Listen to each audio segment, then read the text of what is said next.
This is my first episode of Zombies Deep Dive on Black Ops 1. If you want to watch the World of War maps and my thoughts on them, check them out. Kino is probably, without a doubt, the most popular zombies map of all time, maybe contested only with Transit. Kino was an on-disc zombies map on the best-selling Call of Duty to date. Kino was what, for most people, might have been the only zombies map they ever played, or at least remember playing. It's the theater map, it's the one with the thunder gun, it's the one that your friends left you on the teleporter in. It's the one with the insane rock and roll song. It's that one. Kino was the zombies map. Kino is so popular that I guarantee what I'm about to say next, and if you saw the title of this video, will probably know where I'm going with this. I guarantee what I'm about to say next will piss people off. That's if this video gets any views, that is. So I'll just rip off the band-aid and say it. Kino der Toten is a terrible map. I will even go as far to say it is an F-tier map. It is awful. What? No, alright. I know that sounds bad. But let me explain. My first experience with Kino was not getting Black Ops 1 for Christmas or anything like that. It was far after that, so I have no nostalgic ties with the map, and I will list my points and explain/elaborate each point.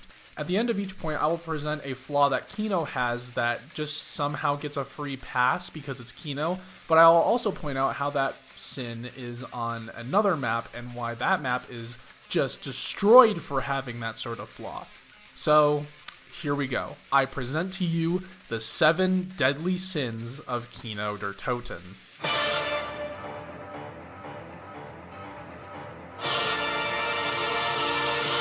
Starting off with the first sin, the map is way too easy. And I know difficulty is subjective, but Kino der Toten is an easy map with plenty of wide open spaces.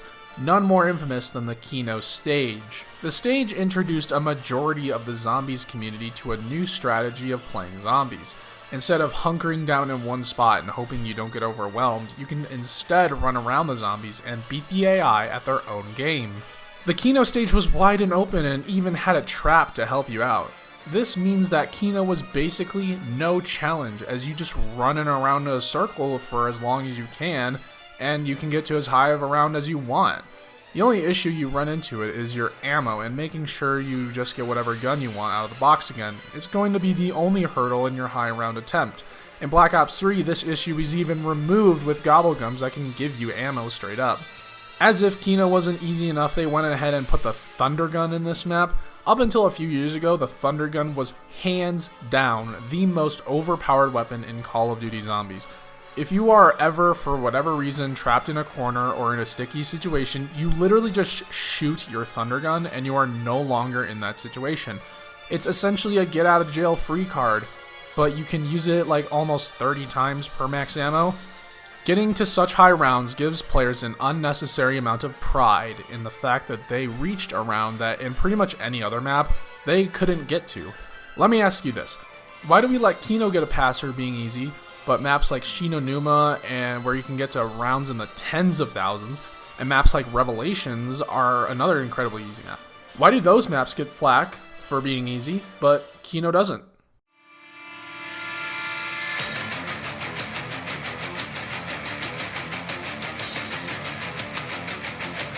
Kino der Toten is a lazy map. First off, it was meant to be DLC for World of War, so assuming that's the case, why is it that the map doesn't seem to be innovated upon in any way?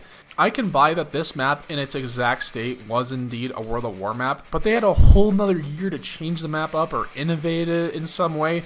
Why didn't Treyarch do it? Most of the innovation came in the DLC cycle, where there were less eyes on the game. Treyarch had an opportunity to pull a show-stopping spectacle with new perks or a wacky Easter egg or build upon some characters in some way. But when I say Kino added nothing, they added nothing. Juggernog, Speed Cola, Double Tap, Quick Arrive, these are all the same perks we've had before. Knowing what Treyarch would add in future maps just makes this even more insulting. The only thing I could really think of that Kino actually added were some new traps. There's a fire trap and a turret trap. Wow. Pack-a-Punch was even dumbed down upon, and we'll get to that in a minute, but seriously, can you think of one thing Kino added that wasn't in Derice? And you can't argue the weapons because every game has a new weapon roster, so you can't really count that. There's the Thunder Gun, but that's also in other maps, and as we established earlier, it's just a get-out-of-jail-free card.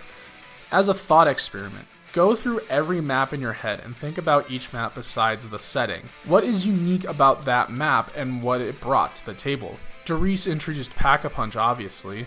5 had the Bonfire Sale. Ascension added PhD and Salmon Up.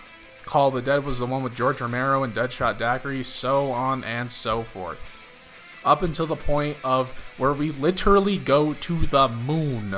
The developers were sloth about making this map and just copy-pasting features without doing anything new. So let me ask you this. Why do we give the World War II and Exo Zombies maps flack for not changing enough, but Kino gets a pass?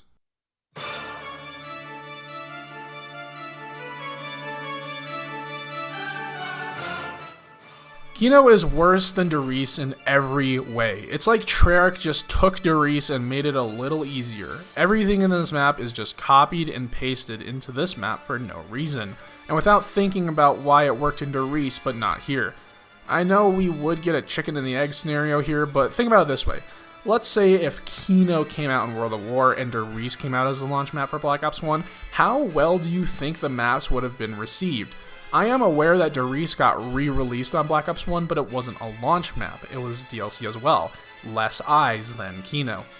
I don't really want to repeat myself with these points, but I do strongly believe that the challenge of Derice is what made it so special.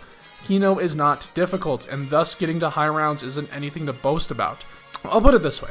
Kino is basically the kid that tells the joke a little louder. It took everything from Derice and put it a little more front and center than Derice, and suddenly it's the greatest thing of all time.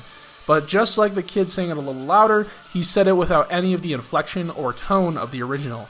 But he just said it, like reading a script.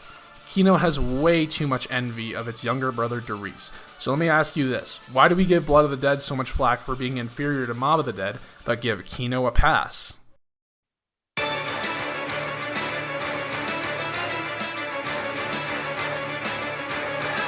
Probably the worst thing, the most infuriating thing about Kino, not only is this map easy, but they decided to toss in, without a doubt, the worst special enemy in the entire existence of COD Zombies. The Nova Crawlers are just god-awful, so not only are they not with eye level with you, they also have a considerable amount of health. The good thing about the dogs is that in later games, at least, is that they have like no health, so even if they do charge at you really fast, it's not that bad to deal with.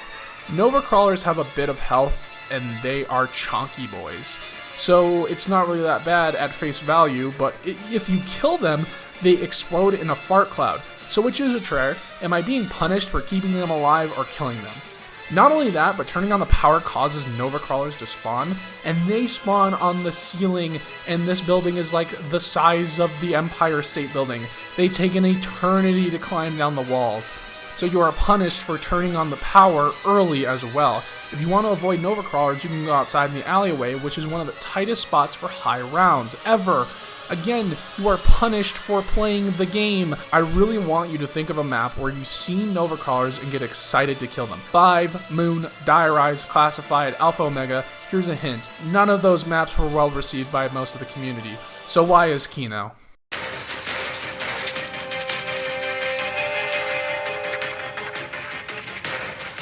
The Pack-a-Punch process is a double-edged sword. It's probably the most simple Pack-a-Punch process in the history of zombies, but it's also on the tedious side. Yes, the actual steps to get Pack-a-Punch is not tedious, but doing it over and over, it's so annoying, especially on co-op. When you get left behind, then if that's the case, you have to survive against the horde on your own, wait for the teleporter cooldown, then reactivate it. Pretty much every other Pack-a-Punch in zombies is permanently unlocked. You know what Kino's Pap reminds me of? Transit. And oh boy do I love Transit. It's more of a nitpick than anything really, but just any of the other many sins that Kino committed.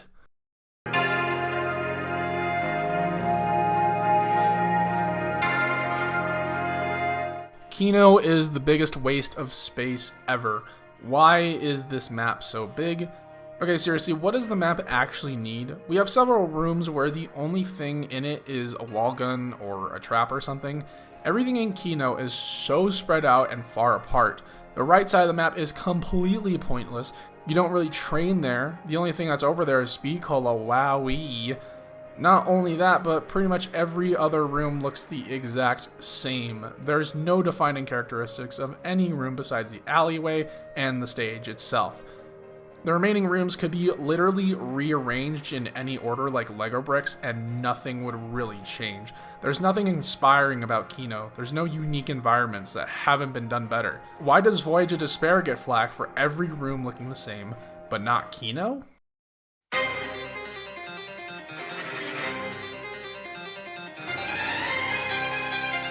Kino is probably the most repetitive map ever. To train on Kino, you want this left side stage door closed, so you will never ever go left on Kino. There is no incentive to go left on Kino. You always go right.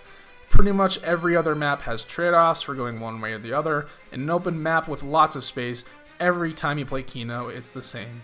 You always go right. So yeah, those are the 7 deadly sins of Kino der Toten. Are there any positives to the map? Yeah, actually. As much flack as I give this map, it did do one thing right, and that was introduce a whole bunch of new COD players to the zombies community. Multiplayer exploded in Modern Warfare 2, and the next game gave many people's first look into zombies. Kino was as simple to pick up and understand and had wide open spaces to work with, and for tons of people, this was their very first COD zombies experience ever. Kino is what they know, the big theater map with the 115 song. It's comforting in a sense that everything they know is in one spot. But for Treyarch, they wanted more. They were expanding and planting the seeds for their manifest destiny. Overall, Kino is a map that is very boring and didn't bring that much to the table, but it did do one thing right, and that was introduce zombies to a massive audience with welcoming arms. But the map aged insanely poorly, and while it's a noob's paradise, that's pretty much it, which is why I'm giving Kino der Toten a 4 out of 10, F tier.